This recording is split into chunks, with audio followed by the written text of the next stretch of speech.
ahead, please. Thank you. Thank you. Go ahead, Rich. Yeah. Zero. Thank you. Mr. Ross. Just lovely. And mine.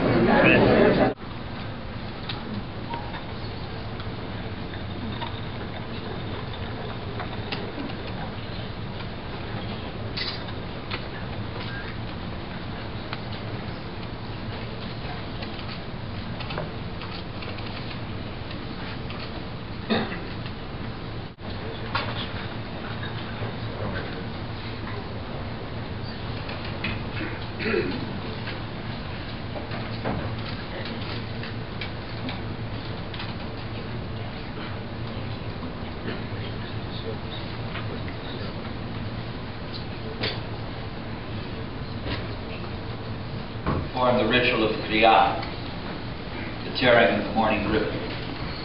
Baruch Adonai Hanoteach B'tochenu Hayei Ulam. Blessed are you, O Lord, who landed within.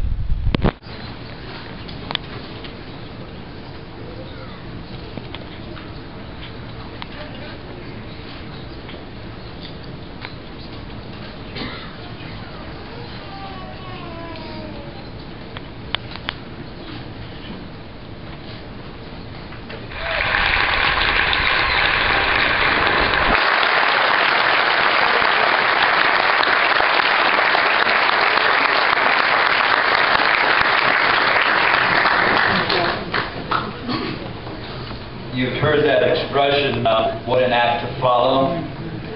It's really not fair. For the purpose of continuity and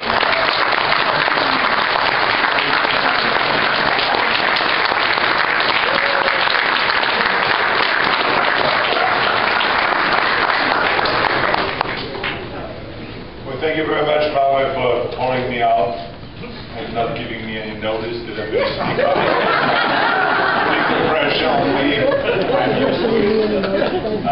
So it's wonderful. I talked to Cheney Lee and to so many of his other children. I want to thank Jill for asking me to come here today and to be part of this ceremony celebrating his life. And you're wondering why is the governor of California during a budget crisis going to Vegas? Besides being a celebration of Tony's life, this is a fundraiser also for California. But anyway, I just wanted to say a few words as I kind of make up what I'm going to say. First of all, I just wanted to say that I'm celebrating the day of Tony's generosity. Because I met Tony in 1976, when T.G. Miles, who was the publisher of the Hollywood Reporter, invited me to come to one of her dinners, where she always invited celebrities, and she knew that I was a hungry actor, trying to make my way up to the top. I just finished a movie that Bob Rayford directed with Jeff Bridges and Sally Fields, Stay Hungry, and I was still struggling, climbing my way up. And I was luckily seated next to Tony Curtis at this dinner. And Tony and I started to talk. And I told him what a big fan I am of his and how I saw his movies when I was in Austria. And I admired him and all this. And he was really a wonderful, wonderful encouragement to me this evening. Because I told him the struggle that I have, that every agent that I wanted to get and hire says that you would never make it. That you have an accent that no one can understand. You sound like a Nazi officer. Everyone will be scared of hearing your voice. And I said, they say that I'm too big. Hercules movies are out. I'm 20 years too late. And that, who will ever be able to pronounce Schwarzenegger? He says, oh, they're all full of crap. Don't pay any attention to them. He says, you're going to make it. You're going to make it. Just take your acting classes and get rid of some of this accent. Yes, tone down your body. You can do all that. And he says, but you're going to make it. Don't pay any attention to those guys. He said, I heard the same thing when I came here. And I said, well, you didn't have the problem. I said, you have this great name, Tony Curtis. And me, Arnold Schwarzenegger. He says, but I changed it also. It was Bernie Schwartz. What do you think? So I was hiding kind of, and I was like worried that they're not going to go and see my the movies, so I changed it to Tony Curtis. Maybe you should change your name if you don't like it. And I said, no, I don't want to change my name. Forget that. But I mean, anyway, he was always encouraging me to be by his side. And he's 80 years old. I mean, who has the guts to take it low in the age of 80? I mean, it's wasted, right? No one wants to see you at the age of 80. But he's standing there just like, you want to see my body. I'm not 80, I'm 21, like Father said, you know, he says 85 going on 21. He felt that he was 21 years old. And also in the history of mankind, they put a leaf in front to hide but his was so big that you had to have two dogs.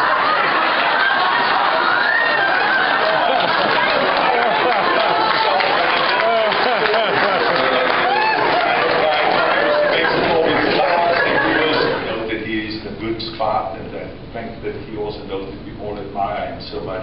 So I would always have really great memories of Tony Curtis. Thank you very much.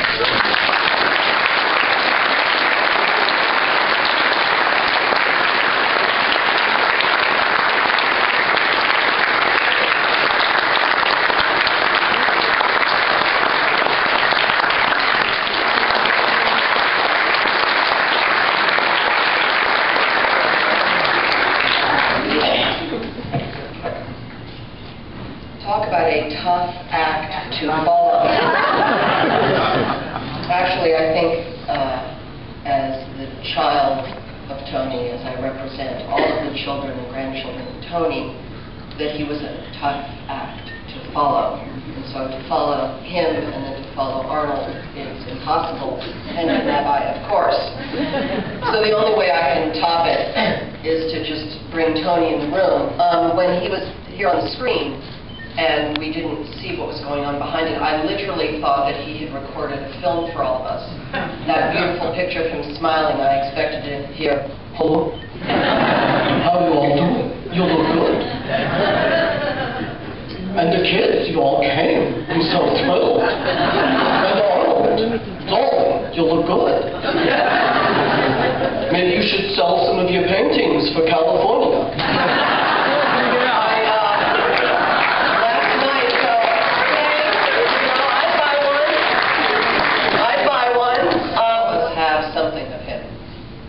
I, of course, got his desperate need for attention. Others in the family, the other children, are quieter than I am and feel not a need to take off their clothes in public. But one of us had to, and I just chose to be the one. But there is only one answer, ladies and gentlemen, and so if you leave here today, just take love with you on behalf of my dad.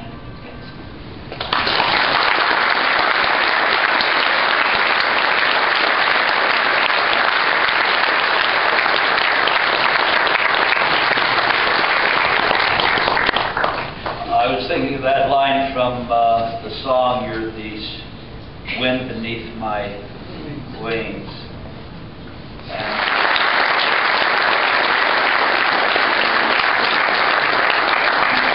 Well, there are a lot of people here. Tony would be so happy. So I'm going to have to read this because it's too long to memorize, and I want to get through it and have everybody hear it. On behalf of Tony and myself, I want to thank you all for coming to help us celebrate and remember the life of this remarkable and larger-than-life man. As Tony would always say, I greet you with cordiality and good cheer. Tony and I have been together for 16 years. We would have been married 12 years next month. What a wonderful time it has been. Everyone knows Tony of the movies. I would like to take this time to honor the man behind the matinee idol.